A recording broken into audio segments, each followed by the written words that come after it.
അല്ലാഹു ബർക്കത്ത് നൽകട്ടെ. അല്ലാഹു ബർക്കത്ത്.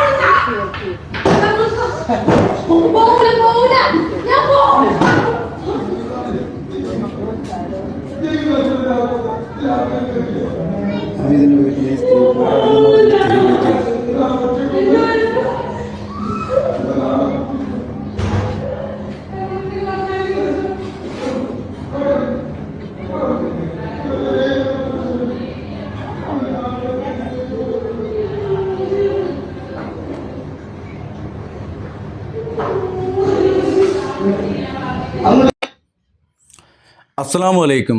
പ്രിയമുള്ളവരെ, റിയാക്റ്റിംഗ് വീഡിയോസിലെ പുതിയൊരു വീഡിയോയിലേക്ക് ഏവർക്കും സ്വാഗതം. ഇത് മണ്ണാർക്കാട് കൊടക്കാടുള്ള ഒരു ആത്മീയ തട്ടിപ്പ് വീരനായ നൂറ ഹബീബ് ഹാമിദ് ആറ്റക്കോയ എന്ന് പറയുന്ന ഒരു മനുഷ്യൻ്റെ വീട്ടിലെ അവസ്ഥയാണ് നമ്മളിപ്പോൾ കണ്ടത്.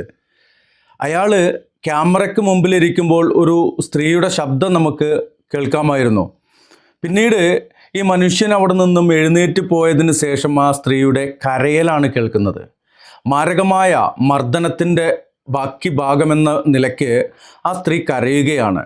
അത് ഇയാളുടെ ഭാര്യയാണോ, ഭാര്യമാരിൽ ഒരാളാണോ, അതോ ഇയാളുമായിട്ട് ബന്ധമുള്ള ഏതെങ്കിലും സ്ത്രീയാണോ, അതോ മുറിവൈദ്യനായ ഈ മനുഷ്യൻ ചികിത്സിക്കുന്ന ഏതെങ്കിലും മാനസിക വിഭ്രാന്തിയുള്ള ആളാണോ, ഒന്നും അറിയില്ല. എന്നാൽ ഈ വീഡിയോ സമൂഹ മാധ്യമങ്ങളിലൂടെ പ്രചരിച്ചു കൊണ്ടിരിക്കുന്നുണ്ട്.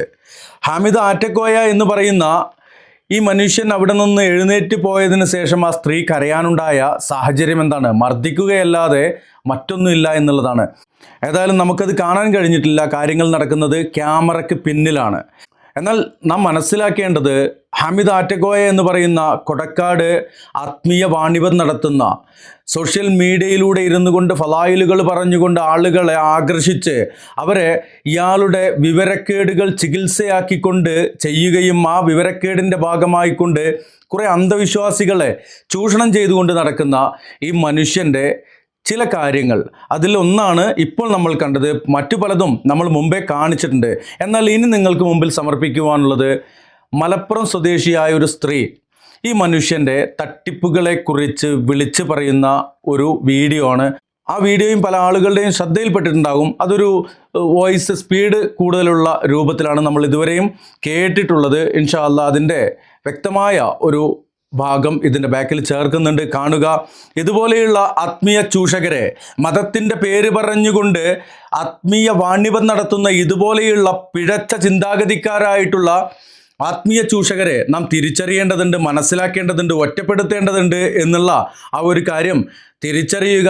ലഹരി എന്ന് പറയുന്ന മാരക വിപത്ത് നമുക്കിടയിൽ പടർന്നു പിടിക്കുന്നതോടൊപ്പം തന്നെ നമ്മുടെ ദുനിയാവും ആഖിറവും കളഞ്ഞു കുളിക്കുന്ന ഇതുപോലെയുള്ള പിഴച്ച ആത്മീയ വാണിഭക്കാരെയും നാം മനസ്സിലാക്കേണ്ടതുണ്ട്, തുറന്നു കാണിക്കേണ്ടതുണ്ട്, നിലക്ക് നിർത്തേണ്ടതുണ്ട് എന്ന ഓർമ്മപ്പെടുത്തലോടെ ആ സഹോദരിയുടെ വാക്കുകളിലേക്ക്. ബഹുമാനപ്പെട്ട പണ്ഡിത സമൂഹവും പ്രത്യേകിച്ച് മുസ്ലിം സ്ത്രീകളും അറിയേണ്ട ഒരു പ്രത്യേക ഒരു കാര്യം പറയാനുണ്ട്. ഇപ്പോൾ ഞാനിങ്ങനെ ഈ വോയിസിൽ വരാൻ എന്താ കാരണം വെച്ചാൽ, ഞാൻ നേരിട്ട് കണ്ട ഒരുപാട് അനുഭവങ്ങൾ വെച്ചിട്ടാണ് ഞാൻ ഈ വോയിസിൽ വരുന്നത്. ഒരുപാട് പ്രശ്നങ്ങളും ബുദ്ധിമുട്ടുകളും പ്രയാസങ്ങളും എല്ലാം വരുമ്പോൾ സ്വാഭാവികമായിട്ടും വിശ്വാസമുള്ള അവർ ആത്മീയ ചികിത്സ ചെയ്യുന്ന ആൾക്കാരുടെ അടുത്ത് എത്തിപ്പെടാറുണ്ട്. അങ്ങനെ എൻ്റെ ചുറ്റുവട്ടത്തും അയൽവക്കത്തും കുടുംബത്തിലുള്ളവരൊക്കെ ഇങ്ങനെ പോയി ഭയങ്കര സംഭവമാണ് എന്നൊക്കെ പറഞ്ഞപ്പം എനിക്കും ഒരാഗ്രഹം തോന്നി ഒന്ന് പോകാൻ, ഒന്ന് അറിയണമല്ലോ. ഞാൻ അവിടെ ചെന്നു. പിന്നെ തുടക്കത്തിൽ എനിക്കൊന്നും സംഭവിച്ചില്ല. പിന്നെ ചെല്ലുമ്പോൾ പൈസ വേണം, ഇത്ര പൈസ വേണം, ഇത്ര പൈസ വേണം എന്നൊക്കെ പറഞ്ഞ് അങ്ങനെ ചെറിയ രീതിയിൽ കുറച്ച് പൈസ ഒക്കെ അവിടെ കൊടുത്തു. ഒരുപാട് പരിഹാരം കാണിച്ചതിനോട് ഇഷ്ടം പോലെ ജനങ്ങൾ അവിടെ ഉണ്ട്, കണ്ടമാനം. പക്ഷേ ഈ ജനങ്ങളിൽ ഒരു 100 പേരുണ്ടെങ്കിൽ അതിൽ 99 ആൾക്കാർ സ്ത്രീകൾ മാത്രമാണ്. അതും പാവപ്പെട്ട കുടുംബത്തിലെ സ്ത്രീകളാണ്. അല്ലാതെ ഉള്ള ഒരു സ്ത്രീകൾ അവിടെ ഞാൻ കണ്ടില്ല. പാവങ്ങൾ എന്ന് പറഞ്ഞാൽ അടുത്ത വീട്ടിൽ ജോലിക്ക് പോകുന്നവരും മറ്റും അങ്ങനത്തെ സ്ത്രീകൾ മാത്രമേ അവിടെ ഉള്ളൂ. അന്നാന്ന് ജോലിക്ക് പോകുന്ന സ്ത്രീകളും മാത്രം. അങ്ങനെ അവിടെ കുട്ടിയൊക്കെ പൈസ കൊടുത്ത് ഇവരെ എല്ലാവർക്കും പൈസ കൊടുത്തിട്ടാണ് അവിടെ ഓരോ കാര്യങ്ങൾ ചെയ്യുന്നത്. മുത്തുനബിൻ്റെ പേരക്കുട്ടിയാണെന്നും പറഞ്ഞിട്ടാണ് അവകാശപ്പെട്ടിട്ടാണ് അവരിതെല്ലാം ചെയ്തു കൊണ്ടിരിക്കുന്നത്. നമ്മളെല്ലാവരും ബഹുമാനിക്കേണ്ടത് തങ്ങളുടെ കുടുംബത്തിനെ നമ്മൾ ബഹുമാനിക്കേണ്ട, അഹ്ലുൽ ബൈത്തുകളെ നമ്മൾ ബഹുമാനിക്കുന്നുണ്ട്. അതുകൊണ്ട് തന്നെയാണ് ഞാനും അവിടെ പോയത്. എനിക്കുണ്ടായ ഒരു അനുഭവം എന്ന് വെച്ചാൽ, നമ്മുടെ സഹോദരിമാർക്ക് ഇനി ഉണ്ടാവാതിരിക്കാൻ വേണ്ടിയിട്ടാണ് ഈ ഇടപെടൽ ഞാൻ ചെയ്യുന്നത്. ഇപ്പോൾ എനിക്കിത് പറയേണ്ട കാര്യം അതാണ്. ഇത് എവിടെ പോയിട്ട് പരാതി കൊടുക്കും, കൊടുക്കാൻ പറ്റില്ല, ഇതൊന്നും എനിക്ക് ഒരു ഐഡിയ കിട്ടില്ല. ഒരുപാട് സ്ഥലത്ത് ഞാൻ പരാതി കൊടുത്തു, പക്ഷെ ആർക്കും നേരിട്ട് ചെന്നിട്ട് പരാതി എടുക്കാൻ പോലും പറ്റുന്നില്ല. സമസ്ത പോലും ഇതിലേക്ക് മുന്നിട്ട് ഇറങ്ങണില്ല എന്നാണ് എനിക്കറിയാൻ പറ്റിയത്. ഇതൊരു ചൂഷണം തന്നെയാണ്. പണത്തിന് വേണ്ടി മാത്രമല്ല, ഇസ്ലാമിനെ വിറ്റിട്ട് പണം ഉണ്ടാക്കുന്ന ഒരു ചൂഷണം. എൻ്റെ സഹോദരിമാരുടെ മാനം നഷ്ടപ്പെട്ടു പോകരുത് എന്നുകൊണ്ട് മാത്രമാണ് ഞാൻ ഈ വോയിസിൽ വരുന്നതും പ്രതികരിക്കുന്നതും. മണ്ണാർക്കാട് കൊടക്കാട് തങ്ങളുടെ വീട്ടിൽ നടക്കുന്നത് എന്താണെന്ന് ഞാൻ ചോദിച്ചൊരു വോയിസ് ഞാൻ അയച്ചു. തങ്ങൾ ചോദിച്ചു എന്നോട്, ഇത് എന്താണ് ഇവിടെ നടക്കുന്നത് നിങ്ങൾ കണ്ടതെന്ന്. നിർദ്ധരായിട്ടുള്ള സ്ത്രീകളെ സംഘടിപ്പിച്ചുകൊണ്ടാണ് എല്ലാ പ്രവർത്തനങ്ങളും അവിടെ നടക്കുന്നത്. അവിടുത്തെ അഗ്നിമാരും മൊത്തം പാവപ്പെട്ട വീട്ടിലെ സ്ത്രീകളാണ്. അദ്ദേഹത്തിൻ്റെ അടുത്തുള്ള തങ്ങളെ അവകാശപ്പെടുന്ന ഒരാൾ നിന്ന് എനിക്കും അതുപോലെ ഒരുപാട് സ്ത്രീകൾക്കും ഒരുപാട് ദുരനുഭവങ്ങൾ ഉണ്ടായിട്ടുണ്ട്. കാരണം മോശമായിട്ടുള്ള അനുഭവങ്ങളാണ്. സ്ത്രീകളെ കൂട്ടിക്കൊടുക്കാൻ വേണ്ടി അവകാശപ്പെടുന്ന ഒരു രീതിയാണ് അവിടെ നടന്നുകൊണ്ടിരിക്കുന്നത്. നേരിട്ട് അനുഭവങ്ങളുണ്ട്, തെളിവിൻ്റെ കയ്യിലുണ്ട്. രോഗം മാറിയെന്ന് അവകാശപ്പെടുന്നുണ്ട്, ജയിലിൽ പോയവർ തിരിച്ച് വന്നെന്ന് അവകാശപ്പെടുന്നുണ്ട്, കണ്ണ് കാണാത്തവർക്ക് കണ്ണ് കണ്ട് എന്ന് പറയുന്നുണ്ട്. പക്ഷേ അവരൊന്നും നമ്മൾ പബ്ലിക്കിൽ കണ്ടിട്ടില്ല.